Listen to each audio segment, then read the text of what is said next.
আচ্ছা, অলরেডি আমাদের সিডিপির তিনটে ক্লাস হয়ে গেছে। আজকে সিডিপির 4 নম্বর ক্লাস। আর আজকের ক্লাসটা খুব ইম্পর্ট্যান্ট, এখান থেকে কোশ্চেন আসেই, দুটো কোশ্চেন তো পাওয়া যাবেই, 2 মার্কস পাওয়া যাবে এখান থেকে। কি আছেন? Learning disabilities. আমরা মেনলি 3টে ডিসেবিলিটি পড়ব। তার মধ্যে প্রথমে কে আছে? ডিসলেক্সিয়া। ডিসলেক্সিয়া মানে কি? Primary reading disorder. কি ডিসঅর্ডার আছে এটা?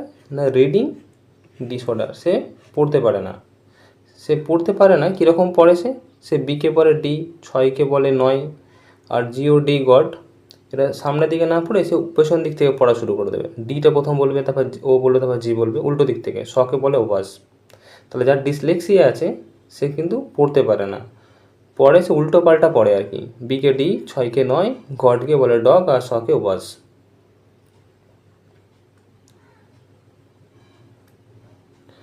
এরপরে কি আছে? এটা ডিস ক্যালকুলিয়া। এই ক্যালকুলিয়া শব্দ থেকে কী বুঝতে পারছি? ক্যালকুলেশন। তার মানে কি?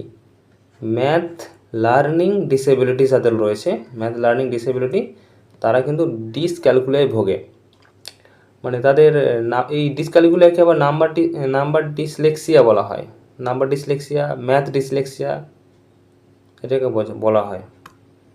যারা ডিসক্যালকুলিয়ায় আক্রান্ত মানে ভুগছে, বা যাদের এই সমস্যাটা রয়েছে ডিসক্যালকুলিয়া, তারা কিন্তু ক্যালকুলেশন করতে পারে না।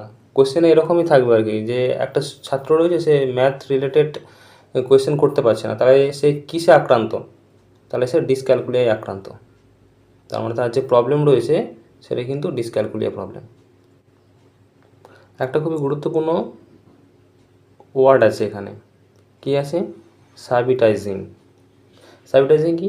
The ability to instantly recognize the number of objects in a small group without counting them one by one. কি বলতে চাইছে? যে আমরা একটা একটা করে না গুনে কতগুলো অ্যামাউন্ট সেখানে আছে একবার দেখা মাত্র বলে দিতে পারবো। যেমন এখানে কি আছে? এখানে একটা লুডোর ছক্কা দেওয়া আছে, যে লুডোর ছক্কায় 5 পড়েছে। আমরা কি গুনবো কত পড়েছে? 1 2 3 4 5 এভাবে না, আমরা এটা দেখা মাথায় বলে দিতে পারি এটা কি না 5 পড়েছে। তাহলে সাবিটাইজিং যে ব্যাপারটা রয়েছে, কোশ্চেনে এরকম এসেও ছিল একবার প্রিভিয়াস ইয়ার কোশ্চেনে, যে সাবিটাইজিং কি, এরকম অপশানে ছিল আর কি। তাহলে সাবিটাইজিং মানে হচ্ছে কোনো জিনিসকে আমরা একবার দেখে বলে দিতে পারবো কতগুলো অ্যামাউন্ট সেখানে রয়েছে না গুনেই। আর যাদের মধ্যে ডিসক্যালকুলিয়া রয়েছে তারা কিন্তু এটা বলতে পারবে না।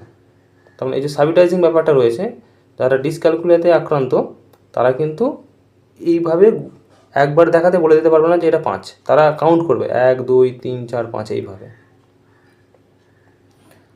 এই হলো ডিসক্যালকুলিয়া। তারপর কি আছে? ডিসগ্রাফিয়া। গ্রাফ মানে কি? গ্রাফ মানে ড্র থেকে এসেছে, গ্রাফ মানে ড্রয়িং থেকে এসেছে। তাহলে কি বলছে? Problem with writing. লেখার সম্পর্কিত যে সমস্যা সেটাই হচ্ছে কি ডিসগ্রাফিয়া। এদের হাতের লেখা খুব ভালো হয় না, তাদের হাতের লেখা এত বাজে হয় পড়তে পারা যায় না, এইগুলো। তাহলে রাইটিং সম্পর্কিত যে ডিসঅর্ডার সেটা যেন ডিসগ্রাফিয়া থেকে এসেছে। এই ছিল মেনলি 3টে কি না ডিসেবিলিটি। লার্নিং ডিসেবিলিটির মধ্যে এই 3টে মেন ইম্পর্টেন্ট আছে। প্রথমে আছে ডিসলেক্সিয়া, রিডিং ডিসঅর্ডার পড়তে অসুবিধা, ডিসক্যালকুলিয়া, ম্যাথ রিলেটেড যে লার্নিং ডিসেবিলিটি সেটা হচ্ছে ডিসক্যালকুলিয়া, ক্যালকুলেশনে অসুবিধা। তারপরে কি আছে? ডিসগ্রাফিয়া, প্রবলেম উইথ রাইটিং, লেখাতে সমস্যা। এই মেন 3টেই থাকে। অপশানে এদিক ওদিক ঘোরানো থাকবে, নিজেদেরকে বুঝে শুনে করতে হবে ওটাকে, যে কী ওরা চেয়েছে। এবার চলে আসে অন্য জিনিস। কি আছে এখানে? Gifted children. আমরা অনেক সময় বলি এটা গিফটেড চিলড্রেন মানে কি? তারা খুব কম সময়ের মধ্যে জিনিসগুলোকে আয়ত্ত করে নিতে পারে। এবার আমরা আজকে জানবো যে গিফটেড চিলড্রেন ক ধরনের হতে পারে। এরা কিন্তু 3 ধরনের হয়। কি আছে এখানে?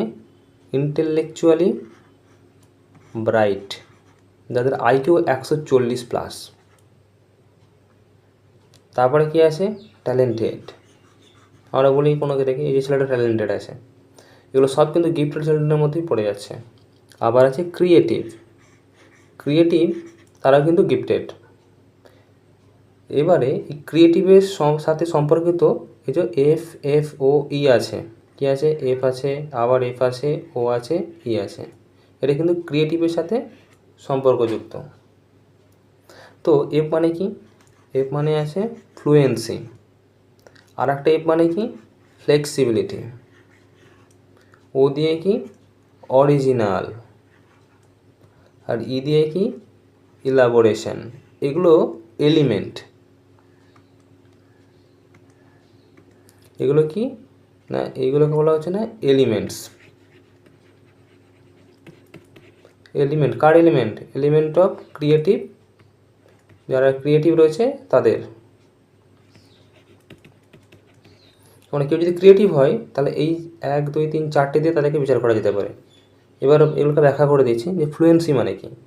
ফ্লুয়েন্সি মানে হচ্ছে এরা যে কোনো জায়গায় খুব ভালোভাবে মিশে যেতে পারবে, কোনো অসুবিধা হবে না, একদম ফ্লোতে বয়ে চলে যাবে। সিচুয়েশান যারা শুনে না কেন তারা সেই জায়গাটা মানিয়ে নিতে পারবে।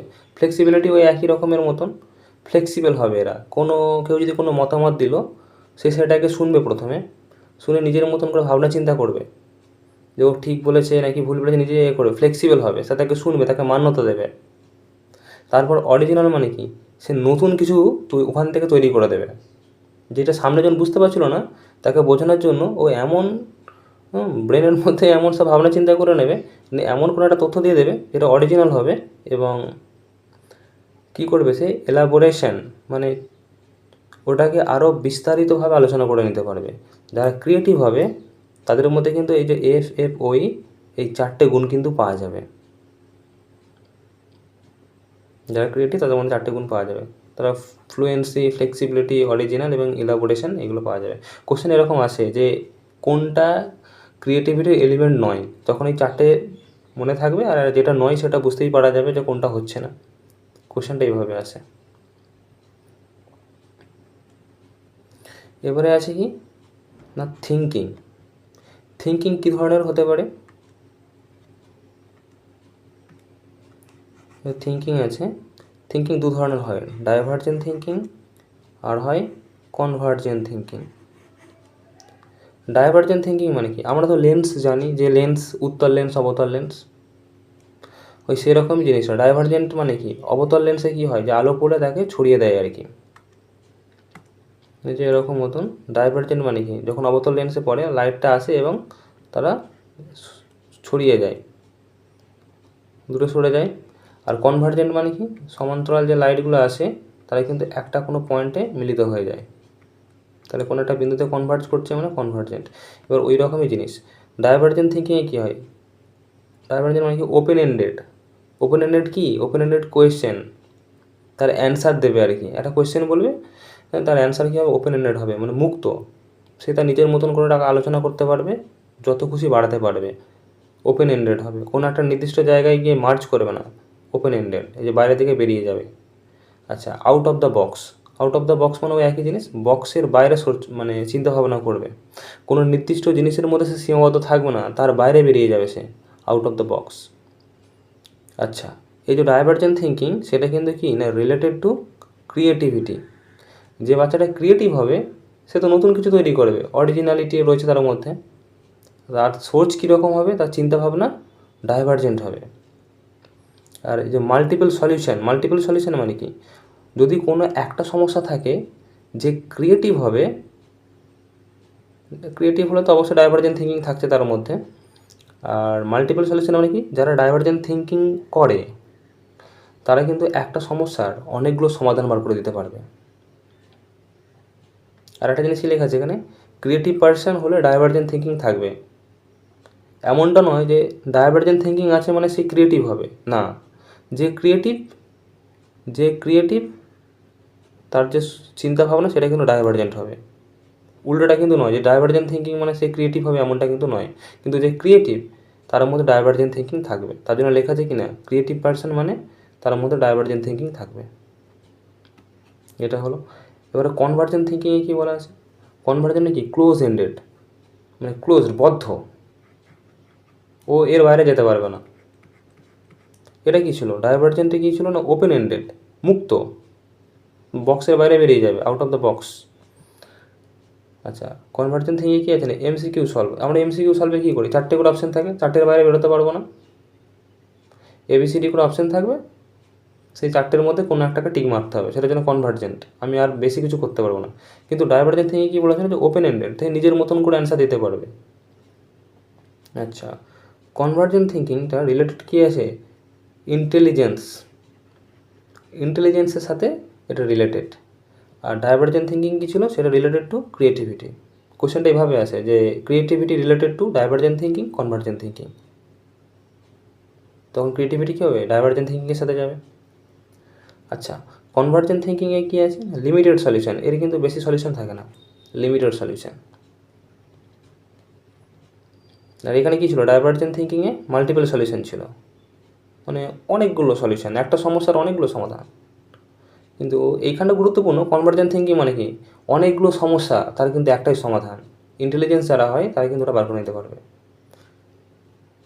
তাহলে কনভার্জেন্ট থিঙ্কিংটাও দরকার আছে, ডাইভার্জেন্ট থিঙ্কিংটাও আমাদের দরকার আছে। তাহলে আমরা কী কী পড়লাম আজকে,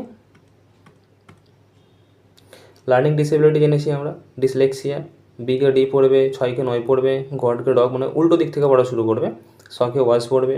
আর এটা কিন্তু রিডিং ডিসঅর্ডার। ক্যালকুলেশন থেকে এসেছে ক্যালকুলিয়া, তাহলে ম্যাথ রিলেটেড যে ডিসেবিলিটি সেইগুলো। আর সাবিটাইজিং জিনিসটা কি সেটা বলে দিয়েছি, যে না কাউন্ট করেই আমরা দেখে বলতে পারবো কটা আছে এখানে। আর যাদের ডিসক্যালকুলিয়া আছে তারা কিন্তু এটা পারবে না বলতে। ডিসগ্রাফিয়া, রাইটিং রিলেটেড ডিসঅর্ডার, সেটা ডিসগ্রাফিয়া। আর এখানে গিফটেড চিলড্রেন রয়েছে, 3 ভাগে ভাগ করা হয় এদেরকে, ইন্টেলেকচুয়ালি ব্রাইট, ট্যালেন্টেড আর ক্রিয়েটিভ। আর এই ক্রিয়েটিভ যারা রয়েছে তারা FFOE এটা মেনটেন করে, ফ্লুয়েন্সি, ফ্লেক্সিবিলিটি, অরিজিনাল এবং ইলাবোরেশন, এটাকে ওরা মেনটেন করবে। আর থিঙ্কিং কী আছে এখানে, থিঙ্কিং 2 ধরনের, ডাইভার্জেন্ট থিঙ্কিং, কনভার্জেন্ট থিঙ্কিং। আর এদের মধ্যে একটা পার্থক্য অপশানে দিয়ে দেয় আর কি, কোনটা কনভার্জেন্ট থিঙ্কিংয়ের মধ্যে পড়ছে, কোনটা ডাইভার্জেন্ট থিঙ্কিংয়ের মধ্যে পড়ছে, নিজেকে খুঁজে বার করে নিতে হবে। এই ছিল আজকের ক্লাস। বেশ, ঠিক আছে, পরে ক্লাসগুলো আস্তে আস্তে আপলোড করতে থাকবো।